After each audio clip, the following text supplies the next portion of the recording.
You are. All right, I am wearing my Maria's Mexican Restaurant t-shirt. So I wear this every Cinco de Mayo. I actually just got an upgrade at home, so I'm excited to get the new one. But I got this one tonight. This is the Mexican restaurant I grew up in. Um, okay, so we are doing how to make a burrito tonight. We're going to talk about how to build your burrito, what ingredients we have, how to heat your tortilla, and then I'm going to show you how to wrap it. Tonight's burrito we're doing with pork carnitas. So carnitas are, normally we take a pork butt because it's got a great meat to fat ratio.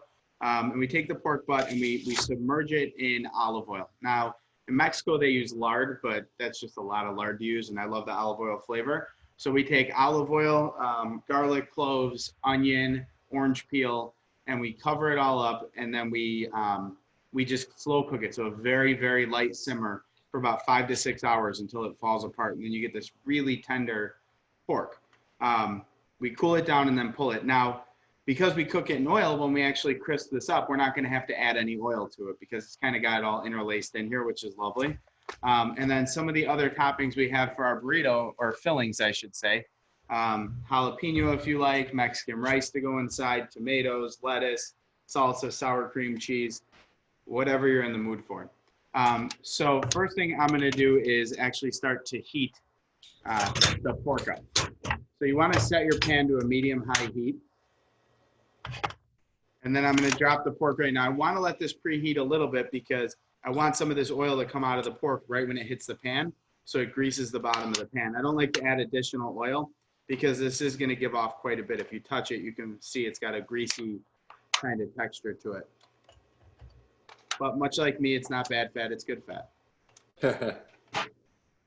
So it goes in the pan, and now I'm just going to crisp this up. And that's kind of the awesome part about carnitas, is they should be crispy. They should have little charred bits to them, which is, I think, my favorite part of the whole dish. And while that's working, I'm just going to cut up some things to go inside here. I'm going to shave some lettuce. And dice a little bit of tomato. I don't want too much tomato in there because I got it in the rice too. And then everything else kind of set, and then we'll throw a little jalapeno in there. I like to really thinly shave it because I don't like to catch a giant chunk of jalapeno, but I like those little thin surprises in there. Okay. Now, while this is cooking, I'm just going to move it around every once in a while. And you'll see it's not really sticking yet, but this is going to stick to the bottom of the pan, and we want that. We want to let it sit and stick because that's when all that caramelization is going to happen. And you can hear it start to pop. Now, if you're doing a bigger batch of this, be aware, there is oil in here and it's hot pork, so it is going to pop a little bit. So if you have like a splatter screen, it's always good to throw it on top. If not, just keep your distance. Don't get like your eye really close to the pan, not that you should anyways, but you don't want to be this close. Especially now it starts popping, but it smells unbelievable. Now, as this continues to pop, we're going to start to see this caramelize and change color and just do some really tremendous things. And what you're going to get are these little crispy bits, kind of the chicharrones, if you would. So you get that awesome fried pork flavor, but the inside stays a little succulent. And then you're going to kind of moisten it a little bit when we add some of these other ingredients. Not that it's going to dry out. I don't season this yet because I don't want to pull too much moisture out of the pork, but I will season this at the very end when I pull it out of off the heat. I'm gonna let this sit for a second, and then I have my beautiful tortilla here as well.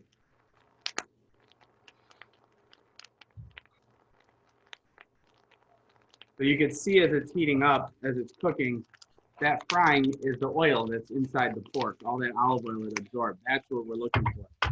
So adding more oil isn't going to help. It's actually going to be counterproductive, and you won't get as good of a crispy char on here as you want.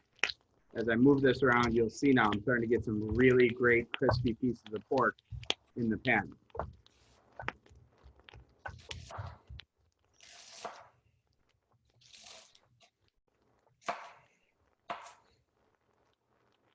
And so this should be almost like glass, these little pieces.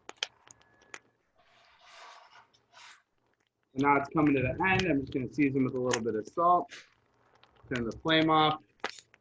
And set this aside for when we make our burrito. But you can see now it's very crispy and hot and smells like delicious pork. Again, like me. So I'm gonna start to heat my other pan for warming the tortilla. And I'm gonna slide my cutting board over so I can kind of have the tortilla be center stage here as we're building. Now, when you're doing your tortilla, you want to heat it on both sides, but there's a point. So what we're looking to do is soften this up. We want to toast the flour a little, soften the tortilla so it gets nice and limp, but if you overcook it, it's going to crack on you because you're drying it out too much. We just want to release some of that moisture. We want to soften it up, and then it should roll really nicely. But this is the same thing you're doing if you're making a buffalo chicken wrap at home or anything like that at home, a breakfast burrito. You know, you can do this with smaller tortillas like 6-inch flour tortillas too. It's just harder because they're smaller. But if I wanted to make chimichangas, I could just shrink the tortilla size, do them up, and then fry them in a pan afterwards. So my pan's pretty warm now. I'm gonna put the tortilla in. Now, in a perfect world, I would have a pan big enough where the tortilla is completely flat, but we don't all have that. So what I do is I get it in there and I let it kind of start to soften, and then I'll press it down a touch. I don't force it because I don't want this to crack. If it cracks, I'm gonna have a burrito that's in a bunch of pieces and then I get yelled at. So I'm gonna let this go on one side just for a minute, and you'll be able to, at this point, you can put your hand here. It's not gonna hurt you. And you're gonna be able to feel it start to get wet and soften. And then we'll flip it and do it to the other side. And this is when we start to really just have a beautiful, beautiful tortilla to make our burrito.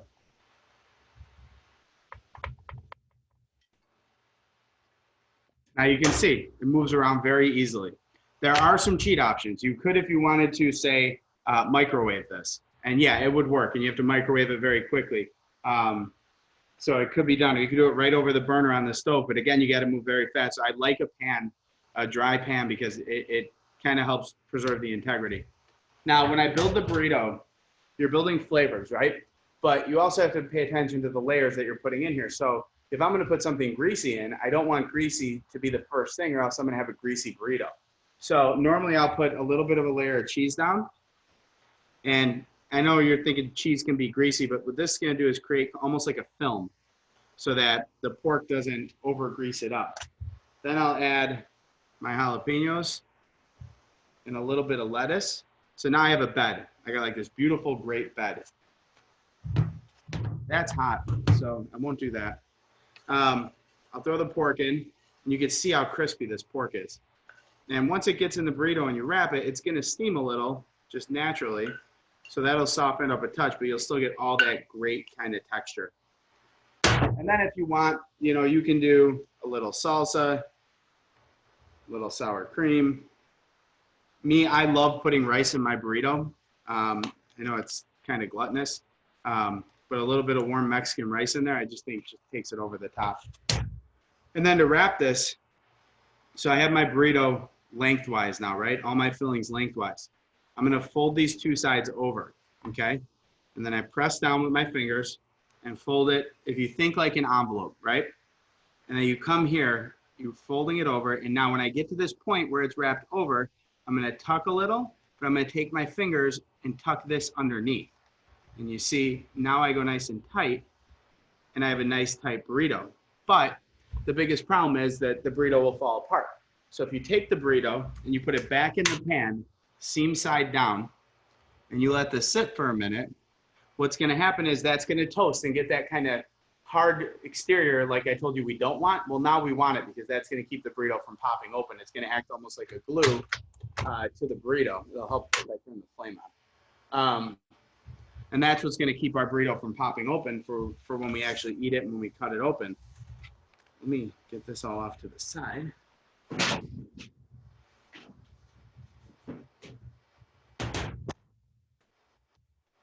And now this only takes a minute, but the nice thing is, like, say I'm doing multiple burritos, I could make all my filling, warm my tortillas, roll them. As I'm rolling them, throw them in the pan to start to crisp up. It takes a lot to overdo it at this point, but especially for egg burritos and anything that has a ton of filling, this is a really important step to make sure that it doesn't fall apart on you. Now you can just pick it up, and as you can see, it kind of sticks together. We're gonna let this go a touch longer. You want to get just a little bit of color on that seam.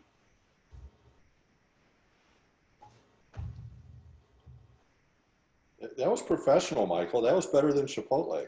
Oh, thank you. Thank you. They won't hire me, but that's okay. Now,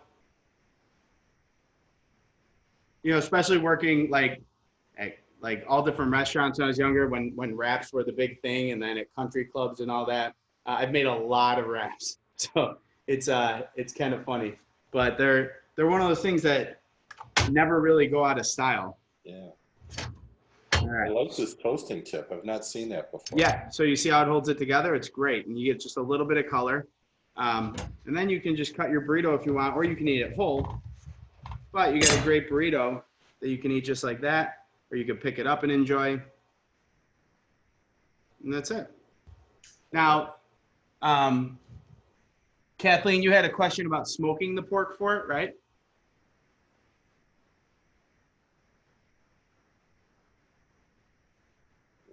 Yeah. Sorry, I was on mute. Yeah, the question, you were talking about cooking the pork butt in oil. Mm-hmm. So does that mean that you're coating? No, so we're doing what's called, the process is called confit. And what it is it's when you fully submerge it in a fat. So in this case, we use olive oil. Sometimes you use lard or bacon grease, anything like that. And then you slow cook it at a low temperature until it falls apart. You could smoke it. So say I was doing a smoked pork butt, I would treat it just like I do any other smoked pork butt. But when I crisp it up, I would add a little bit of oil to the pan because you don't have all that extra oil from the cooking process to get that crispiness. But you know, you rub your pork butt 6-7 hours before it goes in your 225-degree smoker, and then you wait your 8 hours, wrap it, rest it, the whole shebang would make just a fantastic burrito filling. And then you can get creative with the spices. Throw a little ancho chili rub on there before you smoke it, some cumin to kind of bring some of those Latin flavors in. Okay. Okay. So we can't do it in a smoker. We're just coating it in the olive oil and then putting some of the seasonings on it. And then we're wrapping it in like a tin foil? No, so you're actually taking a pot or like a foil pan, right? I would cut my pork, if you're going to do the carnitas way, I'd cut my pork butt into chunks and put it in the pan. And I'd pour olive oil to completely cover it, just completely submerged. And then I'd add some onion slices, garlic cloves, orange peel, whatever. Cover it with foil and put it in like a 225-degree oven for probably about 3 hours until it just fall apart. And then you take it out and you let it rest in the oil, and then you shred it. What kind of oil? You can use olive oil, you can use lard, you can use bacon grease. Whatever you prefer. The only ones I try and avoid are like vegetable oil and corn oil because I feel like they leave a really weird taste. But olive oil is a delicious oil. You know, lard is a very clean ingredient. So. Okay. All right, great. My husband's listening too. He just refuses to be on camera. He's right. Oh, that's okay. We have a camera following him most days anyway, so we're good.